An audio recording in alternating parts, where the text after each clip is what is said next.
Hey, Damian, do you want to go for a coffee? Pretty good, huh? And I've never been to New York. You sound like a cartoon character from Belfast. In a good way. Good morning to Damian Lewis. Wow, what a treat. What a treat this is for you to be on the Chris Moyles Show. Well, it's a dog of a day, isn't it? Oh, it's awful out there. Have I've not interviewed you before, have I? No. No, there you go. Phew, I was right. That's why I'm here. Oh, well, it's about time. Well, quite. You know? You can only come when invited. Well, exactly. No, Chris. did you not hear you have an open invitation? It is. We were saying earlier about you. Nice to meet you, by the way. Welcome to our show. Nice to meet you. Yeah, I'm a fan. Are you? Bless you. I'm a huge fan. And we were saying this morning, depending on what someone's favourite role of yours is how they immediately think of you when they hear your name. So for me, you're Bobby Axelrod, right?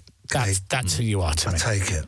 Brody for me. There you go. And I was stuck in traffic once. I think it was a couple of years ago.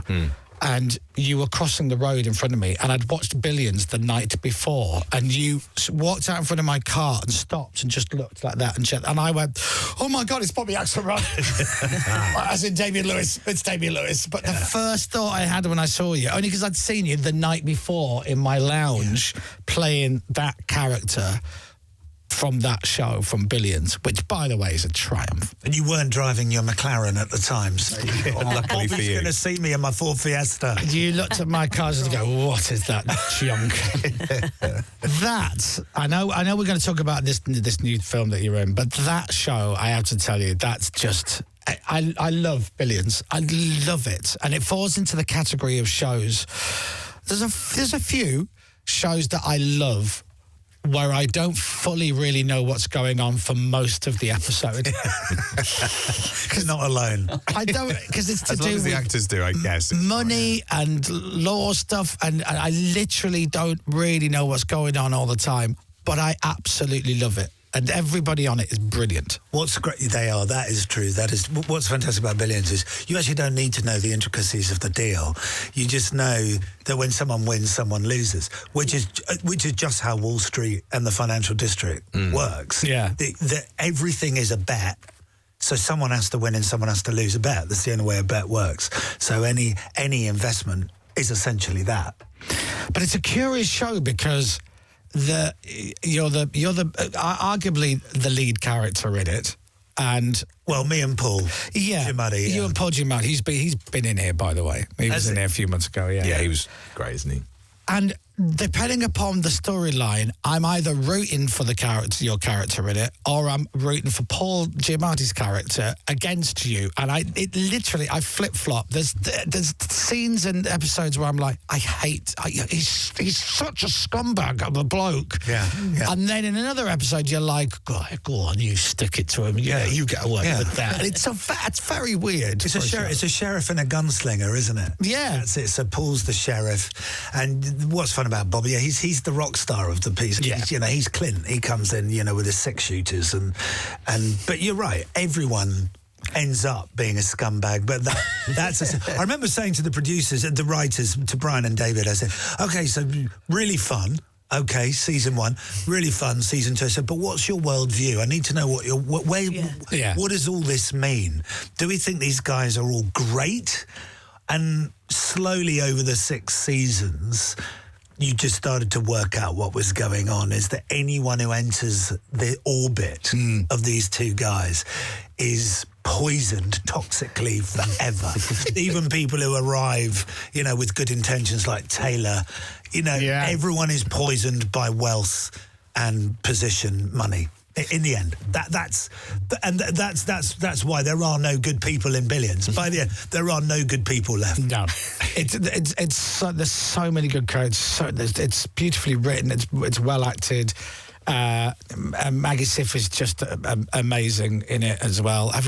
She's also incredibly sexy, which helps. As is yourself, of course, and Paul Giamatti, also very, very sexy. Everyone's just so sexy. Don't want to leave anyone out. I don't want to leave anybody out. Is David Costable very sexy? No. Can't leave out Wagsy. Never leave out Wagsy. Never leave him out. And then Homelands, obviously, which was the juggernaut it was. Of a show. Yeah, it really was. I loved Homeland. That was Dad's Dominic's favourite. When that was first out, good. people, I had this brilliant sort of slightly older woman stopped me in the street, went, oh, Damian, I love you in that. Oh, that, home base. I love it. You were. That has never left me. You were cracking in home base. You were very good. I loved it. Close enough. Do you still get, and I'm going to say that you do, when you're in America, do you still get people who go, you're British, you're not American? I thought that had died out forever until just last week when I had exactly that experience. Really? Yeah. Because the first big thing I did that I suppose was an international thing was Band of Brothers. Yeah, of course. And, I was just an American hero. I mean, joyfully playing Dick Winters, which I love doing. And, but I didn't really sort of do the rounds. Right. It was all sort of, all the promo was out there and I was here working. And so I just remained this American war hero from, North London. So, from Tufnell Park. So, yes, and that just sort of lived on forever because then I just kept playing. Because of that, I got asked to do a lot of other American roles and I just continued to be an American that I wasn't. Do you find the accents easy? I have an ear for the American accent. Probably that's fair to say, but I always use dialect coach. Yeah. In the run up to any job, and especially if there's any slight variation. I hope Bobby Axelrod sounds a bit different from Dick Winters, for example. Dick Winters, Pennsylvanian Dutch Mennonite, whereas Bobby Axelrod is it's Bronx. Yeah. Right. So he's it's that. But because it's tricky because it's like the UK, the accents vary from state to state in America, like they do here, hugely. Although I do think it's almost nigh impossible for an American to go, I can do Scouse, Brummie, Geordie. I mean, no, we can't. Man, we can't do Geordie, can we? That is the one where everyone falls apart. Fishy in the dishy. Mint. Just say that. That helps. Kawasaki. I'm Divanat, man. Yeah. That's the other one, isn't it? Dominic does a great New York accent, do you? Oh. I'd like a coffee. Look at that. I'd like to go for... Hey, Damien, do you want to go for a coffee? Pretty good, huh? And I've never been to New York. You sound like a cartoon character from Belfast. In a good way. From Belfast. That's what you were going for. That's what I was looking for, yeah. Thank you. I'd take that. Before we talk about this new film that you're in, we were saying again this morning, we were talking about you before you came in. It's always easy to talk behind your back, and we were saying what amazing work that you've done. Yeah. I can turn around now if you want to. No, listen. It's all good. Some One great swivel chair. They're quite exciting, these, actually, first thing. They're fun, aren't they? Yeah. You were never in the bill. You were never in Holby City or Casualty. Correct. Does that still burn deep? It's got to. Does it rankle? I tried to make up for it by appearing in a pair of Speedos and a touch of frost. Ayo! That'll do. Hello. I did Frost and Poirot. You did do Poirot, yeah. Poirot, I believe it's pronounced. Were they your gateway roles? Poirot. My gateway roles. No, I was so busy doing lots of theatre then. Talking with Shakespeare up at the Royal Shakespeare Company. Look at you. Look at you. And what was my gateway? I feel like the first, apart from the theatre roles I was playing, which I was really enjoying, I played Hamlet at the Open Air Theatre in Regent's Park. I know. I know. Look all right in a pair of tights, I can tell you. And if I pad my calves. Thank God he said calves, so I wondered where you were going. What kind of Hamlet was it? Yeah. Check it. What was Mickey Love? Mickey Love? Well, That's going right back. Is that because that's before? That's the first thing that we found you did. I don't know if it was. So I was actually still at drama school. Wow. And I got given 5 lines in one of these 3 films that Rick Mail was making. Right. And lovely Rick Mail. And he made these 3 films, and I was in one of them, and I was still at drama school. Wow. And I'd had 5 lines in it, and I think by the time it came out on telly, 1 had survived. no. It was a good early lesson. The ruthlessness of the edit. Do you remember much about it? Would that have been your first camera work, do you think? Yeah, it was the first camera work. I had absolutely no idea what to do. They kept shoving this really large piece of equipment in my face. Hello. Back to Hamlet. And I didn't quite know where to look or where to stare, and hadn't got used to the idea that actors come and stand right next to the camera when it's your close-up. Right. And I kept looking down the lens and... Wait. And, hello, Mum. Hello. Cut. Damian. And Rick was lovely and just was sort of trying to tell me a little bit what to do, but mostly what not to do. I remember him saying, no, don't do that. Go and stand over there and just try not to get in my shot too much. What an amazing person to work with as well. Yeah, brilliant. And also the first thing that you do, the first job on camera you do, you've just got to be petrified for the whole experience, haven't you? I was just clueless. Yeah. And then of course, that made me realise how backward drama schools were. We weren't really being taught, film work and screen work in the way that they are now. We came out of drama school back in the day. It was like, it would be fantastic just to get in on any piece of TV or film anywhere. Now you come out of drama school, you're disappointed if you don't go straight into a Netflix series. Yeah. Well, you've got your new film called The Radleys. We were watching the trailer for it earlier this morning. It's yourself and lovely Kelly MacDonald, by the way. Adore her. Oh, she's brilliant. She's so sweet. I once I've only met her a few times, and I called her once because I knew her fella at the time. Oh, yeah. And I dialed the number, and it was their home number, and she answered, and I said, is he in? She goes, oh, no, he's out at the moment. And I went, will you just tell him Chris Moyles called? And she goes, oh, Chris, lovely to talk to you. How are you? Yeah, good. All right, cheers, bye. And then the phone rang 5 minutes later, and I went, hello? And she goes, who's this? And I went, who's that? Kelly, it's Chris Moyles. And she went, that's who it is. And I went, are you all right? And she goes, I wrote the number down for him to call you. And then literally, I've made myself a cup of tea and I've looked at the number and I've gone, whose is that number? She went, bye, and put the phone down. That was literally my first experience with her. But she is brilliant. And this is, tell everybody what it's about, because you'll be able to explain it better than me. This is a film called The Radleys, and it is it's a vampire film, a comedy vampire film, but it's really, what is it really about? Vampire films are very good at being, a platform for a metaphor or something. So whether it's about addiction or lust, longing, whatever it happens to be, something wrong in your life. This is about addiction, but it's about being true to yourself. It's about a family who are essentially a group of... Mum and Dad have moved this family into the suburbs and put them in the vampire program, essentially. Brilliant. We're abstaining. We can't drink blood anymore. It's bad for everyone. We're going to try and live a normal, moral life, but they're all miserable. They're absolutely miserable. They're pale, pasty, depressive and grumpy.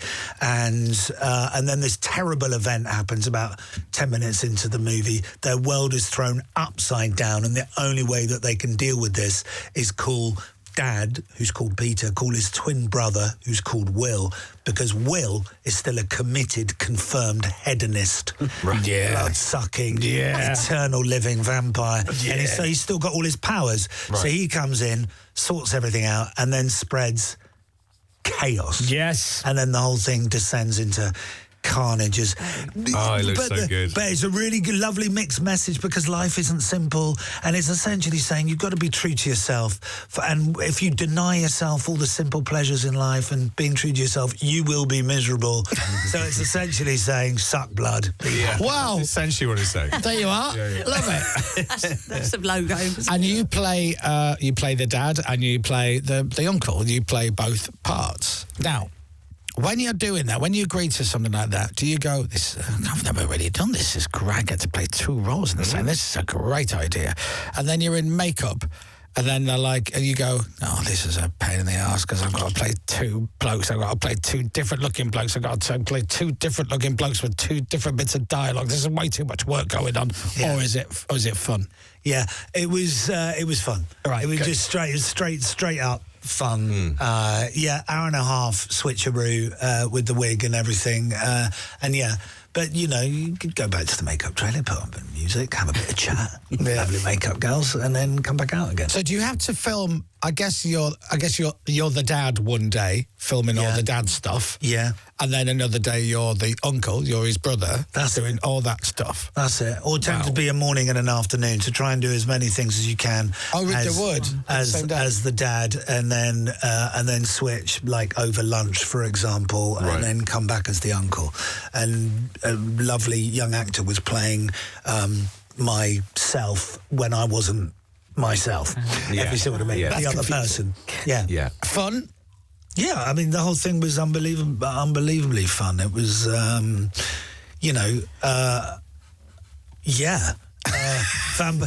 cast was fantastic. We had this terrific sort of group of young actors, Bo Braggers and Jay Lasoga, Harry Baxendale. They're all going to be big stars. They're fabulous in it.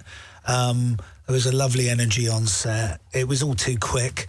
You know, right? You know, you always say, "Oh, I wish I had another week to do that." Yeah, that's good. And, but that's always the way. And it was huge fun. It wasn't until I watched the trailer that I thought I could watch it, because as soon as it said it was vampire-y, I'm like, that's it, I'm out. I can't do scary things. But do you know what? This is not a gore. It's not a gore. Do you know what this? The way you're never quite sure how films are going to add up. You know, and then you see them for the first time. This film is a fantastic vampire film for parents and kids to go to together. And there aren't many of those, you can't say that about it. No, you're right. So it's not too much. Not at all. Yeah. Though you got your one or two, fright moments. Yes. Where to give you a little jump. And you get a little bit of blood.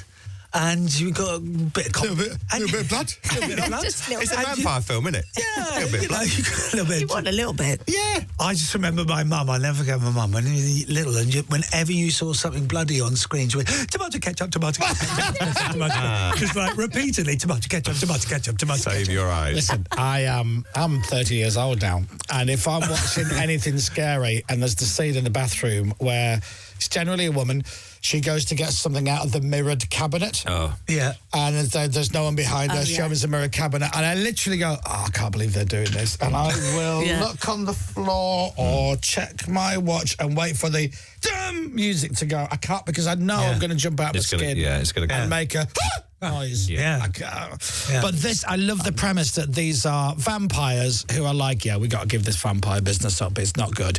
And so they're basically in recovery, essentially. That is it. As soon as I heard that, I'm like, hey, I could get into this. It's a good Vampires Anonymous. It's a great idea. It's lovely. That, by the way, it's the new Sky original film, The Radleys. It had its world premiere at the Edinburgh International Film Festival, and it is released in the US and the UK, 18th of October. You can see it in cinemas as well, which is called The Radleys, starring Mr. Damian Lewis. Look at him there. Look at him in his leather jacket that he nicked from the set of Millions by the looks of it.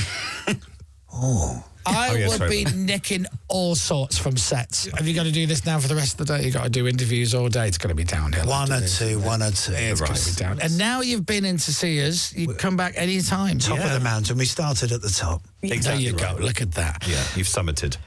Everybody see The Radleys in cinemas at Sky Cinema, 18th of October. And ladies and gentlemen, Mr. Damian Lewis. Radio X.